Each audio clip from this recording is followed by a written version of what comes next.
தமிழக அரசின் வலியுறுத்தல். செந்தில் பாலாஜி, அனிதா ராதாகிருஷ்ணன் மீது வழக்கு தொடர ஆளுநரிடம் விரைந்து ஒப்புதல் கோரிக்கை.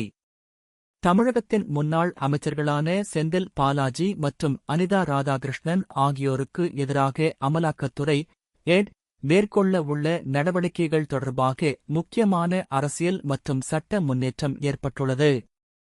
இவர்களுக்கு எதிராக வழக்கு தொடர அனுமதி வழங்கும் கோப்புகளை விரைந்து பரிசீலித்து ஒப்புதல் வழங்குமாறு தமிழக அரசு ஆளுநர் அருளேகர் அவர்களிடம் வலியுறுத்தியுள்ளது.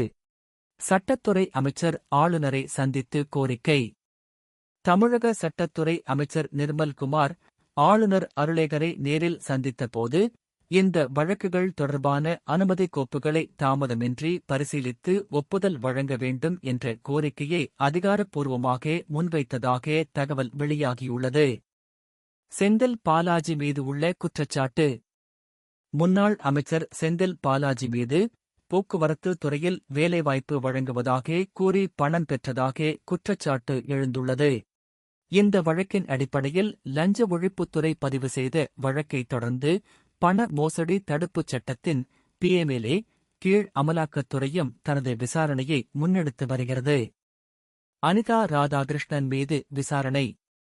முன்னாள் அமைச்சர் அனிதா ராதாகிருஷ்ணன் மீது வருமானத்திற்கு அதிகமாக சொத்துக்கள் சேர்த்ததாக லஞ்ச ஒழிப்புத்துறை வழக்கு பதிவு செய்துள்ளது. அதனைத் தொடர்ந்து அமலாக்கத்துறையும் பண மோசடி தடுப்புச் சட்டத்தின் கீழ் விசாரணை மேற்கொண்டு வருகிறது. 20 நாட்களாக நிலுவையில் உள்ள அனுமதி.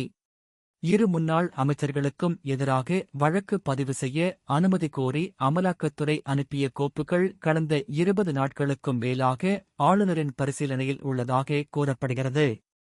இதுவரை ஒப்புதல் வழங்கப்படாத நிலையில் வழக்கின் அடுத்தகட்ட நடவடிக்கைகள் தாமதமாகி வருவதாக தகவல்கள் தெரிவிக்கின்றன. விரைந்து நடவடிக்கை கோரும் தமிழக அரசு.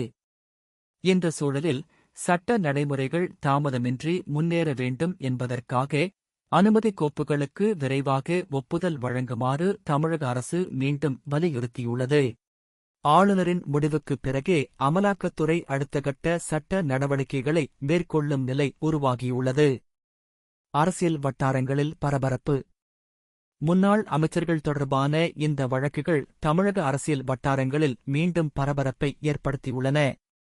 ஆளுநர் விரைவில் என்ன முடிவு எடுக்கிறார் என்பது தற்போது அரசியல் மற்றும் சட்ட ரீதியாக முக்கிய கவனத்தை பெற்றுள்ளது.